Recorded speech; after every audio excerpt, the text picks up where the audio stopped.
नमस्कार. या ठिकाणी मातोश्री वृद्धाश्रमामध्ये आपण अनेक वृद्धांच्या व्यथा ऐकल्या. त्यापैकी आणखी एक वृद्ध या मातोश्री वृद्धाश्रमामध्ये आहेत. त्यांच्याशी आपण थोडासा संवाद साधूया. मला तुमचं संपूर्ण नाव सांगा. श्रीकांत मल्लिकार्जुन तमगोंडा. श्रीकांत मल्लिकार्जुन तमगोंडा. गाव तुमचं कोणतं? शिर्डी.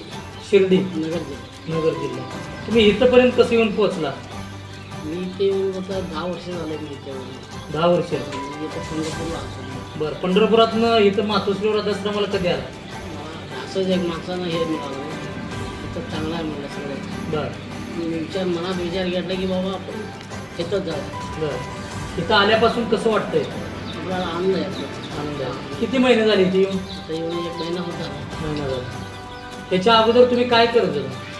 काय ना असं आश्रममध्ये होतं. शिर्डीला होता. तर तुमचं गाव नेमकं कोणतं?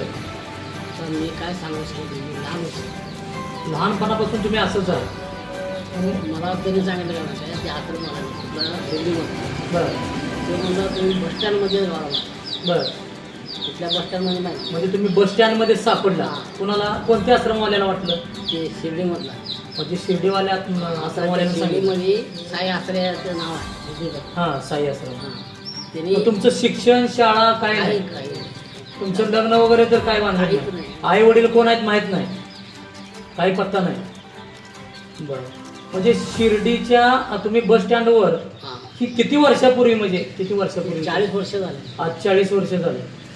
40 वर्षापासून मी असंच. बर.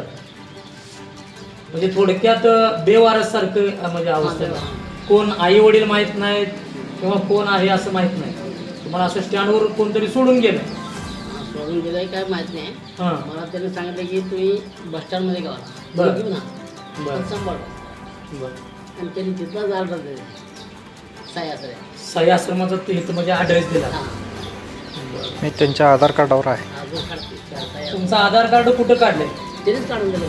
त्यांनीच काढून दिले. म्हणजे ज्या आश्रमवाले ज्यांना सापडला तुम्ही, त्यांनी त्यावेळेस तुमचं आधार कार्ड काढलं. त्यांनीच काढलं. त्याच्यावर नाव काय आहे? तेच साई आश्रय. तुमचं पूर्ण नाव काय? श्रीकांत मल्लिकार्जुन तमगोंडा. हे नाव कसं दिलं मग तुम्हाला? आई वडील माहीत नाही? त्यांनीच सांगितलं. त्यांनीच सांगितलं. तुम्हाला काहीच माहित नाही? त्यांनी म्हणजे ते अंदाजे नाव ठेवलं का त्यांना तुमचे आई वडील माहीत आहेत? म्हणजे गावातली माणसं माहिती असतात. बरं. मी त्या गावातच आहे. त्या गावचंच आहे तुम्ही? शिर्डी. मग त्या गावचं शिर्डीचं जे तुमच्या वडिलांचं जे आता नाव घेतलं जातं त्यांना माहिती असेल. माहिती असेल. परत तुम्ही हे वडिलांचं नाव आहे, आपलं आडनाव आहे, त्या पत्त्यावर कधी जाण्याचा प्रयत्न केला का? तिथंच आहे गाव. शिर्डीमध्ये आहे ना, पिंपळवाडी रोड आहे. हां. तिथंच आहे. बरं. आमची कोणती बाजूलाच होती. बरं. आसामच्या बाजूला. आश्रमच्या बाजूला. तरी सुद्धा म्हणजे तुम्ही परत तिथं गेला तर कोण नाहीच का? मग तिथं का प्रयत्न केलाच नाही तुम्ही? आता कोणच नाही तिथं. बरं. तर जाऊन मी तिथं आश्रममध्ये राहिलो होतो. मी त्याने सांभाळलं मला तिथं बरं. आश्रममध्ये. बरं. ते आता काय कुणाला बोलतात ते म्हणते मी मला नाही माहिती मला. म्हणजे शिर्डीच्या आश्रमातून पंढरपूरला आले, पंढरपूरमधून मातोश्री वृद्धाश्रम सांगोला इथं दाखल झाले. यांची व्यथा अशी आहे की आई वडील कोण आहेत, राहणार शिर्डीतच, परंतु आई वडील कोण आहेत माहीत नाही, स्टँडवर कोण सोडून गेलं माहीत नाही, आणि ज्यांनी जे आश्रमात सांभाळलं त्यांनी त्या गावातला पत्ता म्हणून त्यांचं नाव दिलेलं आहे, पण आजपर्यंत ते आपल्या आईवडिलाजवळ पोहोचलेले नाहीत.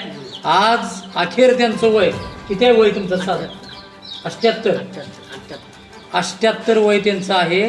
म्हणजे अगदी बेपत्ता, बेवारस अशा अवस्थेत आज मातोश्री वृद्धाश्रमात शेवटच्या क्षणी हे दाखल झालेले आहेत. आणि यांची सेवा या ठिकाणी आपल्या सोबत असणाऱ्या मातोश्री आणि संस्थापक अध्यक्ष राहुल जाधव